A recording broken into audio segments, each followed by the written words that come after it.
جايز في بنت كتير محمس اسألها شو سر جمالها، ليك عم تتصور. تعالوا الحقوني، باين عليها مشهورة. هاي، سوري. هاي، هاي فيني اخذ هلو. من وقتك دقيقة؟ اكيد تفضل. معك سمير هاشم من بيج دكتور بيوتي. اهلا وسهلا بدي فيك. اقول لك اسم الله شو سر جمالك. حبيبي ثانك يو. ابتسامتي لو رآها نيوتن لمزق اوراق قوانينه ولقبني بالجاذبيه. الله الله جايز، انا هذا الجواب اللي قلتي لي اياه سامعه قبل مرة على التي في.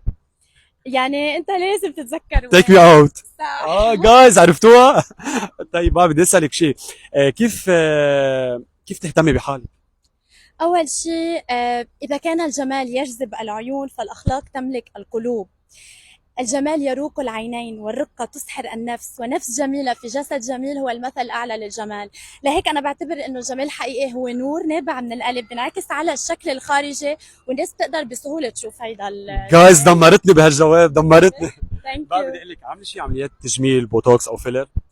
ليك قبل عاملة فيلر، بس إنه إلي زمان تقريبا ما جددتها من سنة تقريبا. طيب وعامله اسنانك صح؟ إيه صح. طيب فينا اعرف البرايس قد ايه كلفوك؟ هلا أسناني تقريبا 3000 لأنه واو جايز كثير التلبيس. حلوين، بس انا شايفهم. ثانك يو. وشفافي. شي 250 دولار هيك شي تقريبا. واو واو. طب بعد بدي منك تعطي نصيحه للامراه. أول شيء خذوا هالنصيحه جايز. بدي اقول لك كوني جميلة قلبا وقالبا، فالأخلاق جمال الأخلاق أولا، وثقافة العقل ثانيا، وبعدها يأتي جمال الشكل. وبقول لك كمان دللي نفسك، لأنه إذا ما دللت نفسك ما حدا لا رح اكيد. يهتم فيك ولا رح يدللك. جايز رهيبه، مخلوقه رهيبه عن جد. حبيبي بدي اقول لك ميرسي. نايس ميت يو. ثانك يو اسم نايس تو الله ميت انت يو تو. عن جد قمر. ميرسي أنا كلامي انبسطت. كثير حلو، ثانك يو كثير حبيبي. عليك. باي باي.